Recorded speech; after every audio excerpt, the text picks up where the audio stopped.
அடுத்த நாள் Jeremy diamond திருடுறதுக்காக தி பர்ஸ் அப்படிங்கிற அந்த டைமண்ட் ஷோரூமுக்கு போகிறான். நல்லா நீட்டாக ட்ரெஸ் பண்ணியிருக்கிறான். பிராண்டடான ரேடோ வாட்ச், இட்டாலியன் டை, நல்லா நீட்டான ஷர்ட், பேண்ட்டு, காஸ்ட்லி கஃப்லிங்ஸ் இதெல்லாம் வந்து போட்டுட்டு போகிறான். அங்கே போய் அந்த அந்த வாசலில் நிற்கும் போதே அங்கே இருக்கிறவங்க எல்லாம் ஸ்கேன் பண்ணிக்கிறாங்க. இவன் வந்து உள்ளே போகிறதுக்கு தகுதியானவனா, இவன் டைமண்ட் வாங்குற அளவுக்கு அவனுக்கு தகுதி இருக்கா அப்படிங்கிறது எல்லாத்தையும் ஸ்கேன் பண்ணிக்கிறாங்க. அவனோட டை, அந்த வாட்ச்சு இதையெல்லாம் வந்து பார்த்துட்டு சரி ஓகே இவன் வாங்கக்கூடிய ஆள் தான் அப்படின்னு சொல்லிட்டு அவனை வந்து உள்ளே அனுப்புகிறாங்க. உள்ளே அனுப்புறதுக்கு முன்னாடியே அங்கே இருக்கிற சிசிடிவி கேமராவில் இவனை ஃபுல்லாக கேப்சர் பண்ணிக்கிறாங்க. எல்லாமே ஃபுல்லாக அவனை ஸ்கேன் பண்ணிக்கிறாங்க. உள்ளே போனால் அங்கே மேனேஜர் இருக்கார். அவர் வந்து how can I help you அப்படின்னு கேட்குறாரு.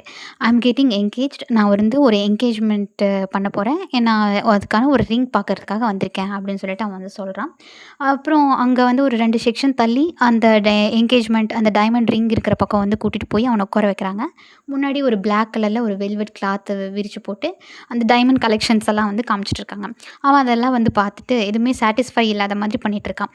அவன் வந்து அங்கே வந்தது ஏதோ ஒரு டைமண்ட் திருடுறதுக்காக இல்லை.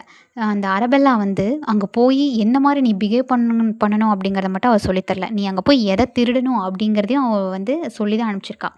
அந்த அவங்களுடைய கேட்லாகில் கரெக்டாக 42வது பேஜில் ஒரு எல்லோ டைமண்ட் வந்து இருக்கும். அந்த டைமண்டை தான் நீ திருடிட்டு வரணும் அப்படின்னு அவள் சொல்லி அனுப்பிச்சிருப்பாள். உடனே வந்து அதை கேட்டால் எல்லாத்துக்கும் டவுட் வந்துடும்ல. அதனால் மற்றதெல்லாம் வந்து பார்க்குற மாதிரி பார்த்துட்டு இப்போ வந்து அவன் வந்து அந்த கேட்லாக் பார்த்துட்டு இந்த டைமண்ட் வந்து காமிக்க முடியுமா அப்படின்னு சொல்லிட்டு கேட்குறான்.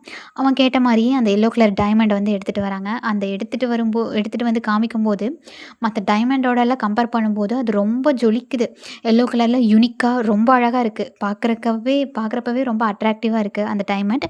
இதை பார்த்துட்டு அவன் இருந்துட்டு இந்த டைமண்டை தான் வந்து நான் கல்யாணம் பண்ணிக்க போகிறதுக்கு ஒரு பர்ஃபெக்டான அது ஒரு ரிங் அப்படின்னு சொல்லிட்டு அதை எடுத்துகிட்டு பார்த்துட்ருக்கான்.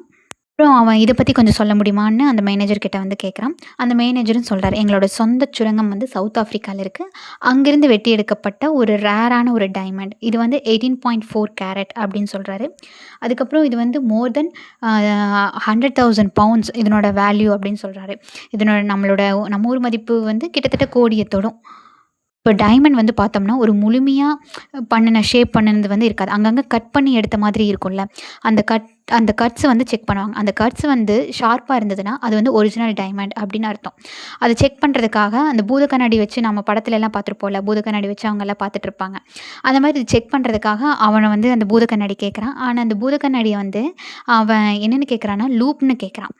நார்மலான ஆள்களுக்கெல்லாம் அது வந்து மேக்னிஃபையிங் கிளாஸ் அப்படிங்கிறது தான் தெரியும். வைர வியாபாரிகள் மட்டும்தான் அந்த லூப் அப்படிங்கிற வார்த்தையை பயன்படுத்துவாங்க. அதனால் இவனுக்கு டைமண்டை பற்றி தெரியும் போல் அப்படின்னு நினச்சிட்டு அதை எடுத்துகிட்டு வர போகிறான்.